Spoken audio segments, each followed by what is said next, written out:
এক এলাকার ভিতরে বানরের উৎপাদন ঘটে গেল। ওই এলাকার মানুষ বানরের অত্যাচারে ঠিকঠাক মতো খানা খাইতে পারতো না, চলাফেরা করতে পারতো না। ওই এলাকার সমস্ত লোকেরা সিদ্ধান্ত নিল যে আমরা বানরকে মেরে ফেলবো, আগুন দিয়ে পুড়িয়ে মেরে ফেলবো। এক একজনে পরামর্শ দেয় কিভাবে মারবা। এবার ওই সমস্ত লোকেরা ডাক দিয়ে বললেন, আমরা বাগানের চতুর্দিকে আগুন ধরাইয়া দিব, আর যখন আগুন ধরে যাবে ওই বানর তখন পালাইতে পারবে না, ওই আগুনের সাথে সাথে বানরগুলো উপরে সার হয়ে যাইবে। এবার সবার সিদ্ধান্ত একই মত ঘোষণা করলো। এবার চতুর্দিকে পেট্রোল দিয়ে আগুন ধরাইয়া দিল।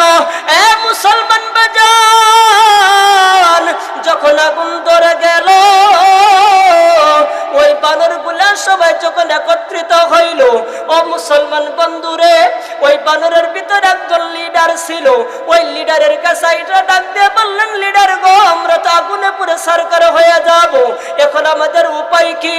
এ মুসলমান বাজান, ওই বানরের লিডার তাদের দল থেকে একটু আলাদা সরে গেল। আলাদা সরে যাইয়া ডাক দিয়ে তিনার দুইটা পা উঁচু করিয়া আল্লাহ পাক রব্বুল আলামিনের কাছে বলতেছেন, আল্লাহ, আমরা মানুষকে আর অত্যাচার করব না। আল্লাহ গো, আমরা আর মানুষদেরকে অত্যাচার করব না। আল্লাহ, তুমি আমাদের আগুন থেকে বাঁচাইয়া দাও। ওই তাদের দলের ভিতরে ওই সমস্ত বানরেরাও দেখতেছে তাদের লিডার আল্লাহর কাছে দুইটা পা তুলে আল্লাহর কাছে দোয়া করতেছে। ওই সমস্ত বানরগুলি আল্লাহর কাছে দুইটা পা উঁচু করিয়া আল্লাহকে বলতেছেন, ওগো মালিক, আল্লাহ, আর মানুষদেরকে আমরা অত্যাচার করব না। আল্লাহ, তুমি আমাদের আগুন থেকে বাঁচাও। তিনারা যখন আল্লাহ পাক রব্বুল আলামিনের কাছে যখন নালিশ দিল, এ মুসলমান বাজান রে, আল্লাহ রব্বুল আলামিনের কাছে চাইতে দেরি হয়েছে। আল্লাহ পাক রব্বুল আলামিন আকাশ থেকে বৃষ্টি বর্ষণ করে ওই আগুনকে নিভিয়ে দিয়েছেন। সুবহানাল্লাহ বলেন। যখন তারা বুঝতে পারছে যে আগুন থেকে আমাদের এখন বাঁচার উপায় নাই, তিনারা সমস্ত বানরগুলো একত্রিত হয়ে তার মা লিডারের কাছে গেছে। লিডারের কাছে যাইয়া বলতেছেন, ওগো লিডার, এখন আমাদের বাঁচার উপায় কি? তাদের দল থেকে বানর যে লিডার আলাদা হয়ে দুইটা পা উঁচু করে বলতেছেন যে, আল্লাহ, মানুষকে আমরা অনেক অত্যাচার করেছি, আল্লাহ, মানুষকে আর অত্যাচার করবো না। আল্লাহ, তুমি আমাদেরকে আগুন থেকে বাঁচাইয়া দাও। জীবন ভর গুনাহ করতেছি, কিন্তু মালিকের কাছে আমরা কখনো তওবা করি না। তওবা করি? আমরা তওবা করি না। আপনার আমার জীবনের সবচাইতে এখন বেশি প্রয়োজন মাগফিরাত। আমাদের গুনাহের আধিক্যের কারণে মালিকের নারাজি সন্তুষ্ট এসে গেছে। যতক্ষণ পর্যন্ত আমরা আল্লাহর কাছে মাগফিরাত অর্জন করতে না পারবো, ততক্ষণ পর্যন্ত আমাদের রহমতের আশা করা যায় না। আজকে আমরা মুসলমান, অথচ আগের জামানার মুসলমানরা তিনারা গুনাহ করেছেন, আমরা গুনাহ করি। গুনাহ করার পরে অনুতপ্ত হয়ে আমরা আল্লাহ পাকের কাছে তওবা করি না। অথচ আগের জামানার মুসলমানরা তিনারাও গুনাহ করেছিলেন, কিন্তু গুনাহের করার পরে তিনারা আল্লাহ পাক রব্বুল আলামিনের কাছে মাগফিরাত প্রার্থনা করে নিয়েছেন। কথা বলেন, মাগফিরাত প্রার্থনা করে নিয়েছেন। আর যখনই তিনারা মাগফিরাত প্রার্থনা করেছেন, তখনই আল্লাহ পাক রব্বুল আলামিন তাদের জীবনের সমস্ত গুনাহগুলি মাফ করে দিয়েছেন। সুবহানাল্লাহ বলেন। হাদিসের মধ্যে পাওয়া যায়, এক যুবক 100 খুন করার পরও আল্লাহ পাক রব্বুল আলামিন তাকে মাফ করে দিয়েছেন। সুবহানাল্লাহ বলেন। আল্লাহ পাক রব্বুল আলামিন তিনাকে এমনি মাফ করেন নাই, অযথা এমনি মাফ করেন নাই। তখনই মাফ করেছেন যখন এই যুবক অনুতপ্ত হয়েছেন তার গুনাহের প্রতি, যখন তার নিন্দা চলে আসছে, যখন তো আমি গুনাহ করেছি আর আমার এই গুনাহ নিয়ে তো মালিকের কাছে আমি দাঁড়াইতে পারবো না, আমার এই গুনাহ নিয়ে তো মালিকের কাছে দাঁড়াইতে পারবো না, তখন এই যুবক গুনাহ ক্ষমার দিকে দৌড়াতে শুরু করলো। আর যখনই গুনাহ মাপের দিকে দৌড়াইছে, তখনই আল্লাহ পাক রব্বুল আলামিন তার পিছনে 100 খুনের গুনাহকে আল্লাহ তাআলা মাফ করে দিয়েছেন। সুবহানাল্লাহ বলেন।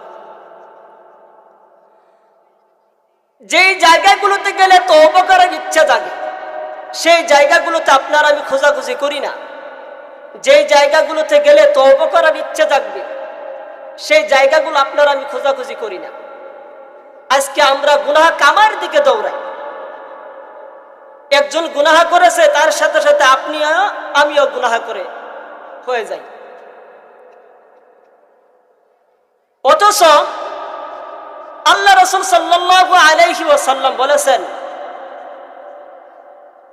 আল্লাহ রাসূল সাল্লাল্লাহু আলাইহি ওয়াসাল্লাম বলেছেন, সাহাবীদেরকে উদ্দেশ্য করে বলেছেন, ও সাহাবীরা, তোমরা বেশি করে আল্লাহ পাক রব্বুল আলামিনের কাছে তওবা করো। তওবা করে লাভ কি হবে, ফায়দা কি হবে? আপনার নবী, আমার নবী জনাবে মুহাম্মদ রাসূলুল্লাহ সাল্লাল্লাহু আলাইহি ওয়াসাল্লাম বলেছেন, সাহাবী, তোমরা যখন গুনাহ করেছো, গুনাহ করে যখন আল্লাহ পাক রব্বুল আলামিনের কাছে তওবা করবা, তখন আল্লাহ পাক রব্বুল আলামিন তোমাদের জীবনের সমস্ত গুনাহগুলি মাফ করে দিবেন। সুবহানাল্লাহ। আজকে আপনার আমি গুনাহের কাজে লিপ্ত হয়ে গেছি, অথচ আল্লাহ পাক রব্বুল আলামিনের কাছে তওবা করি না। সাহাবায়ে কেরামদেরকে উদ্দেশ্য করে আপনার নবী, আমার নবী জনাবে মুহাম্মদ রাসূলুল্লাহ সাল্লাল্লাহু আলাইহি ওয়াসাল্লাম সাহাবীদেরকে উদ্দেশ্য করে বললেন, ও সাহাবীরা, তোমরা শোনো, আমি নবী দৈনিক 100 বার করে তওবা করেছি। মুসলমান বাজার, আপনার নবী, আমার নবী গুনাহ না থাকা সত্ত্বেও তিনি 100 বার করে আল্লাহ পাক রব্বুল আলামিনের কাছে তওবা করেছেন। আপনারা মনে করবেন না যে পয়গম্বরের গুনাহ ছিল। না না না, পয়গম্বরের কোনো গুনাহ নাই। তিনি গুনাহ না থাকা সত্ত্বেও তিনি 100 বার করে তওবা করেছেন আল্লাহর কাছে। পয়গম্বর তওবা করেছেন, এর থেকে যত আমার উম্মতরা তাতে কিছু শিখতে পারে, এই জন্য তিনি তওবা করেছেন। আপনার আমি কতই না গুনাহ করি, গুনাহের কথা স্মরণ করে মালিকের কাছে তওবা করি না। আজকে আপনার আমি রিজিকের জন্য হাহাকার করি, আপনার আমি কতই না সংসারের কাজে কতই না পেরেশানি হয়ে যায়। মুসলমান বাজার, তোমার আমার জীবনে গুনাহের কারণে তোমার আমার রিজিকের মধ্যে ঘাটতি দেখা দেয়। কেমন দেখা দেয়? হযরত আশরাফ আলী থানভী রাহমাতুল্লাহ আলাইহি ঘটনাটি বর্ণনা করেছেন। হযরত হাসান বসরি রাহমাতুল্লাহ আলাইহি তিনি তার খানকায় বসা ছিলেন। মুসলমান বাজার, তিনি তার খানকায় বসা ছিলেন। হঠাৎ করে একটা লোক আইসা ডাক দিয়ে বললেন, ওগো আল্লাহর ওলি হাসান, আমার বাড়ির ভিতরে একটা পানির কূপ ছিল। এই কূপের পানি দিয়ে এলাকার মানুষ তিনাদের পানি তৃপ্তি মুঠো পান করত। হঠাৎ করে এখন আর কূপের মধ্যে পানি দেখা যায় না, কূপের পানি শুকিয়ে গিয়েছেন। এবার আল্লাহর ওলি হাসান ডাক দিয়া বললেন, বাবা গো, তোমার আমার গুনাহের কারণে, তোমার আমার গুনাহের কারণে রিজিকের মধ্যে ঘাটতি দেখা দেয়। আমি তোমাকে একটা আমল শিখিয়ে দেই। এবারে আল্লাহর বান্দা ডাক দিয়ে বললেন, ওগো আল্লাহর ওলি হাসান, কি আমল করলে কূপের পানি ফিরিয়ে পাওয়া যাবে? সেই আমলগুলো আপনি আমাকে বলে দেন। এবার আল্লাহর ওলি হাসান রাহমাতুল্লাহ আলাইহি ডাক দিয়ে বললেন, ওগো আল্লাহর বান্দা, তুমি বাড়িতে গিয়ে তওবার আমল শুরু করে দাও। তওবা করে তুমি তোমার জীবনের গুনাহগুলি মালিকের কাছ থেকে ক্ষমা চেয়ে নাও। যদি মালিককে রাজি করাইতে পারো, খুশি করাইতে পারো, তাহলে তোমার জীবনের গুনাহগুলি মুছে যাবে। এবং পানি দেওয়ালা মালিক হইলেন আল্লাহ, রিজিক কাইরে নেওয়ার মালিক আল্লাহ। রিজিক দেওয়ার মালিক ও আল্লাহ, তুমি বাড়িতে গিয়া তওবার আমল শুরু করে দাও। দেখবা আল্লাহ পাক রব্বুল আলামিন তোমার তওবা কবুল করে নিয়ে কূপের পানি ফিরিয়ে দেবেন। চিৎকার করে বলেন সুবহানাল্লাহ। তিনি তার খানকায় বসা ছিলেন, এই লোকটাকে তিনি তওবার আমল বাতায়া দিলেন। এবার আল্লাহর বান্দা বাড়ি থেকে তওবার আমল শুরু করে দিল। হঠাৎ করে একটা লোক এসে ডাক দিয়ে বললেন, গো আল্লাহর ওলি, আমার সন্তান নাই, আমি নিঃসন্তান। আল্লাহ পাক রব্বুল আলামিনের কাছে একটু দোয়া করেন যাতে আল্লাহ পাক রব্বুল আলামিন আমাকে একটা সন্তান দান করেন। এবার আল্লাহর ওলি হাসান ডাক দিয়ে বললেন, বাবা গো, বাড়িতে গিয়ে আপনি তওবার আমল শুরু করিয়া দেন। তিনি এইভাবে যাই আসতেছে তাকে তিনি তওবার সবক বাতায়া দিলেন। হঠাৎ করে আরেকটা লোক এসে ডাক দিয়ে বললেন, গো আল্লাহর ওলি, আমার ফসলের ভিতরে আগুন ধরে ফসল নষ্ট হয়ে গিয়েছে। এখন আপনি আল্লাহর কাছে একটু দোয়া করেন যাতে আল্লাহ পাক রব্বুল আলামিন আমার ফসলের মধ্যে বরকত দান করেন। এবার আল্লাহর ওলি হাসান বসরি রাহমাতুল্লাহ আলাইহি ডাক দিয়ে বললেন, বাবা গো, আপনি বাড়ি থেকে তওবার আমল শুরু করে দেন। ওই দিন তিনি তওবার সবক বাতায়া দিলেন। এ মুসলমান বাজান, তার খানকায় বসা ছিলেন তিনার খাদেম। খাদেম ডাক দিয়ে বললেন, গো আল্লাহর ওলি, এক একজন এক এক সমস্যা নিয়ে আপনার কাছে হাজির হইল। আপনি সবাইকে শুধু তওবার আমল বাতায়া দিলেন, এক তওবার মধ্যে কি এত কিছু সমাধান হয়? এবার আল্লাহর ওলি হাসান ডাক দিয়ে বললেন, ও খাদেম, তুমি কি শোনো নাই? আল্লাহ পাক রব্বুল আলামিন কুরআনুল কারীমের মাধ্যমে জানিয়ে দিয়েছেন, ফাকুল তুস্তাগফিরু রাব্বাকুম ইন্নাহু কানা গফফারা ইরসিলিস সামাআ আলাইকুম মিদরারা। ও খাদেম, তুমি শুনে নাও, আল্লাহ পাক রব্বুল আলামিনের ওয়াদা। আল্লাহ পাক রব্বুল আলামিন বলেছেন, ও বান্দা বান্দীরা, তোমরা তওবার আমল শুরু করো, তোমরা আমি আল্লাহর কাছে তওবা করো। তওবার মাধ্যমে আমি আল্লাহ রাব্বুল আলামিন তোমাদের জীবনের গুনাহগুলি মাফ করে দেব। চিৎকার করে বলেন সুবহানাল্লাহ। এ মুসলমান বাজান, হাসান বসরি রাহমাতুল্লাহ আলাইহি ডাক দিয়ে বললেন, ও খাদেম, শুনে নাও, যদি আল্লাহ পাক রব্বুল আলামিন বলেছেন যেই বান্দারা খালেস দিলে তওবা করবে।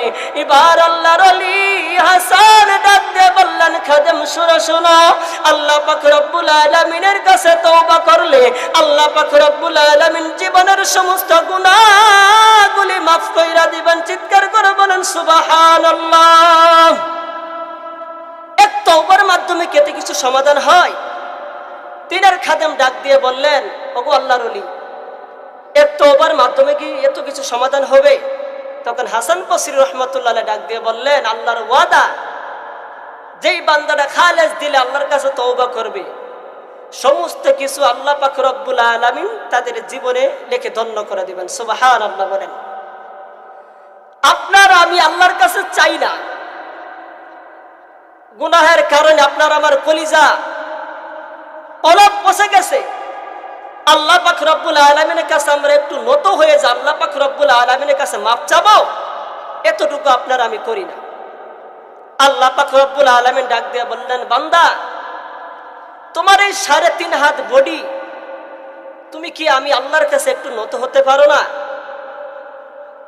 আমি গোটা পৃথিবীকে সৃষ্টি করেছি, তোমার চাইতে আমি বড় ক্ষমতাশীল, তুমি কি আমার কাছে একটু নত হতে পারো না? আজকে আমরা নেতার কাছে যাইয়া কি সুন্দর করে নত হই কিছু পাওয়ার জন্য। যেই মালিক আপনাকে আমাকে সৃষ্টি করে দুনিয়াতে পাঠাইলো, ওই মালিকের কাছে আমরা নত হতে কি সমস্যা বলেন তো? আল্লাহ পাক রব্বুল আলামিন ডাক দিয়ে বললেন, বান্দা, তুমি 3.5 হাত বডিওয়ালা মানুষ, তুমি আমার কাছে নত হইতে পারো না। আর আমি তো কত ক্ষমতাধর ব্যক্তি, আমি তো আল্লাহ পাক রব্বুল আলামিন বিনা খুঁটিতে 7 আসমানকে ঝুলাইয়া রেখেছি। আমি তো সেই আল্লাহ, তোমাকে আমি আল্লাহ রব্বুল আলামিন ফসলের মাধ্যমে রিজিক আমি তোমাদেরকে দান করি। দেখো রাতের আধারে তারকা কেমন করে ঝিকিমিকি করে। আল্লাহ পাক রব্বুল আলামিন বললেন, বান্দা আমি আল্লাহ রব্বুল আলামিন তোমাকে যদি এত সুন্দর জিনিস দিতে পারি, তাহলে তুমি কি আমার কাছে একটু নত হতে পারবে না? একটু নত হয়ে কি মালিকের কাছে ক্ষমা চাইতে পারবে না? ওরে বান্দা, তুমি ক্ষমা চাইতে দেরি, আমি আল্লাহ রাব্বুল আলামিন তোমার তওবা কবুল করতে দেরি করব না। তে মালিকের কাছে নত হতে আপনার আমার সমস্যা কোথায়? আমরা মাখলুকাতের ভিতরে শ্রেষ্ঠ মাখলুকাত। জীব জন্তুর দোয়া আল্লাহ তাআলা ফেরত দেন না। হাদিস প্রমাণ করে পশু পাখির দোয়া আল্লাহ পাক রব্বুল আলামিন কবুল করে নিয়েছেন। সুবহানাল্লাহ বলেন। কেমন কবুল করে নিয়েছেন? এক এলাকার ভিতরে বানরের উৎপাদন ঘটে গেল। ওই এলাকার মানুষ বানরের অত্যাচারে ঠিকঠাক মতো খানা খাইতে পারতো না, চলাফেরা করতে পারতো না। ওই এলাকার সমস্ত লোকেরা সিদ্ধান্ত নিল যে আমরা বানরকে মেরে ফেলবো, আগুন দিয়ে পুড়িয়ে মেরে ফেলবো। এক একজনে পরামর্শ দেয় কিভাবে মারবা। এবার ওই সমস্ত লোকেরা ডাক দিয়ে বললেন, আমরা বাগানের চতুর্দিকে আগুন ধরাইয়া দিব, আর যখন আগুন ধরে যাবে ওই বানর তখন পালাইতে পারবে না। ওই আগুনের সাথে সাথে বানরগুলো উপরে সার হয়ে যাইবে। এবার সবার সিদ্ধান্ত একই মত ঘোষণা করলো। এবার চতুর্দিকে পেট্রোল দিয়ে আগুন ধরাইয়া দিল। এ মুসলমান বাজান, যখন আগুন ধরে গেল ওই বানরগুলা সবাই যখন একত্রিত হইল, ও মুসলমান বন্ধুরে, ওই বানরের ভিতরে একজন লিডার ছিল। ওই লিডারের কাছে এটা ডাক দিয়ে বললেন, লিডার গো, আমরা তো আগুনে পুরো সরকার হয়ে যাব, এখন আমাদের উপায় কি? এ মুসলমান বাজান, ওই বানরের লিডার তাদের দল থেকে একটু আলাদা সরে গেল। আলাদা সরে যাইয়া ডাক দিয়ে তিনার দুইটা পা উঁচু করিয়া আল্লাহ পাক রব্বুল আলামিনের কাছে বলতেছেন, আল্লাহ আমরা মানুষকে আর অত্যাচার করব না। আল্লাহ গো, আমরা আর মানুষদেরকে অত্যাচার করব না। আল্লাহ তুমি আমাদের আগুন থেকে বাঁচায়া দাও। ওই তাদের দলের ভিতরে ওই সমস্ত বানরেরাও দেখতেছে, কারণ তাদের লিডার আল্লাহর কাছে দুইটা পা তুলে আল্লাহর কাছে দোয়া করতেছে। ওই সমস্ত বানরগুলি আল্লাহর কাছে দুইটা পা উঁচু করিয়া আল্লাহকে বলতেছেন, ওগো মালিক, আল্লাহ আর মানুষদেরকে আমরা অত্যাচার করব না। আল্লাহ তুমি আমাদের আগুন থেকে বাঁচাও। তিনারা যখন আল্লাহ পাক রব্বুল আলামিনের কাছে যখন নালিশ দিল, এ মুসলমান বাজান রে, আল্লাহ রব্বুল আলামিনের কাছে চাইতে দেরি হয়েছে। আল্লাহ পাক রব্বুল আলামিন আকাশ থেকে বৃষ্টি বর্ষণ করে ওই আগুনকে নিভিয়ে দিয়েছেন। সুবহানাল্লাহ বলেন। যখন তারা বুঝতে পারছে যে আগুন থেকে আমাদের এখন বাঁচার উপায় নাই, তিনারা সমস্ত বানরগুলো একত্রিত হয়ে তার মা লিডারের কাছে গেছে। লিডারের কাছে যাইয়া বলতেছেন, ওগো লিডার, এখন আমাদের বাঁচার উপায় কি? তাদের দল থেকে বানর যে লিডার আলাদা হয়ে দুইটা পা উঁচু করে বলতেছেন যে, আল্লাহ মানুষকে আমরা অনেক অত্যাচার করেছি, আল্লাহ মানুষকে আর অত্যাচার করবো না, আল্লাহ তুমি আমাদেরকে আগুন থেকে বাঁচাইয়া দাও। হাদিস প্রমাণ করে বানরের দোয়া আল্লাহ পাক রব্বুল আলামিন কবুল করে নিয়েছেন। তে জীবজন্তুর চাইতে আল্লাহ পাক রব্বুল আলামিন আপনাকে আমাকে কত সুন্দর করে সৃষ্টি করেছেন। তে মালিক কি আমাদের দোয়া কবুল করবেন না? অবশ্যই কবুল করবেন, কিন্তু আমরা মালিকের কাছে চাওয়ার মতো চাইতে পারি না, বিদায় আল্লাহ পাক রব্বুল আলামিন আমাদের দোয়া কবুল করে না। কথা বলেন ঠিক কিনা? যদি আমরা চাওয়ার মতো চাইতে পারতাম মালিকের কাছে, তাহলে অবশ্যই আল্লাহ পাক রব্বুল আলামিন আপনার আমার দোয়া কবুল করে নিতেন। সংক্ষিপ্ত আকারে দুই একটা কথা বলে আমি আলোচনা শেষ করে দিচ্ছি। আপনার আমার নবী জনাবে মুহাম্মদ রাসূলুল্লাহ সাল্লাল্লাহু আলাইহি ওয়াসাল্লাম তিনার খানকায় বসা ছিলেন। হঠাৎ করে একটা লোক আয়েশা ডাক দিয়ে বললেন, ও আল্লাহর পয়গম্বর, আমি জিনা করেছি, আমি ব্যভিচার করেছি, আমি মদ পান করেছি, মালিককে আমার দোয়া কবুল করবেন? আপনার নবী আমার নবী জনাবে মুহাম্মদুর রাসূলুল্লাহ সাল্লাল্লাহু আলাইহি ওয়াসাল্লাম ডাক দিয়ে বললেন, ও আল্লাহর বান্দা, তুমি যদি খালেস দিলে আল্লাহ পাক রব্বুল আলামিনের কাছে তওবা করো, আল্লাহ পাক রব্বুল আলামিন তোমার জীবনের গুনাহগুলি maaf কইরা দিবেন। এ মুসলমান বাজান, তিনি আল্লাহ রাসূল সাল্লাল্লাহু আলাইহি ওয়াসাল্লাম তাকে কালিমা পড়তে বললেন। ওই লোকটা, ওই সাহাবী সঙ্গে সঙ্গে কালিমা পড়ে মুসলমান হয়ে গেল। এ মুসলমান বন্ধুরি, আরেকটা লোক আয়েশা ডাক দিয়ে বললেন, ওগো আল্লাহর ওলি, ওগো আল্লাহর হাবিব জনাবে মুহাম্মদুর রাসূলুল্লাহ, আল্লাহ পাক রব্বুল আলামিন সব গুনাহ ক্ষমা করতে পারে, কিন্তু আমার একটা গুনাহ ক্ষমা করবেন না।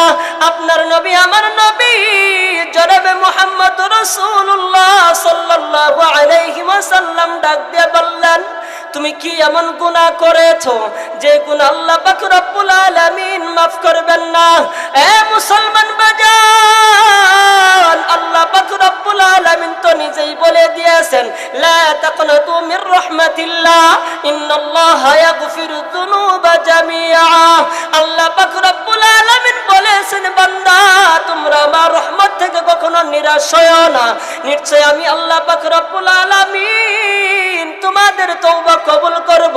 অবশ্যই আমি আল্লাহ রব্বুল আলামিন তোমাদের জীবনের গুনাহগুলি maaf করে দেব। সুবহানাল্লাহ বলেন। এবার এই লোকটা আয়েশা ডাক দিয়ে বললেন যে, পয়গম্বর, সব গুনাহ maaf হইতে পারে, কিন্তু আমার গুনাহ বুঝি আল্লাহ maaf করবেন না। আপনার নবী আমার নবী জনাবে মুহাম্মদ রাসূলুল্লাহ সাল্লাল্লাহু আলাইহি ওয়াসাল্লাম ডাক দিয়ে বললেন, তুমি কি এমন গুনাহ করেছো যে গুনাহ আল্লাহ পাক রব্বুল আলামিন maaf করবেন না? সময়ের স্বল্পতার কারণে আমি আলোচনা শেষ করতে পারলাম না। আমি আপনাদের এলাকারই সন্তান, তো খাস করে আমার জন্য একটু দোয়া করবেন। আল্লাহ পাক রব্বুল আলামিন যেন আমাকে হক্কানি আলিম হিসেবে কবুল করেন। সকলে পড়েন আমিন।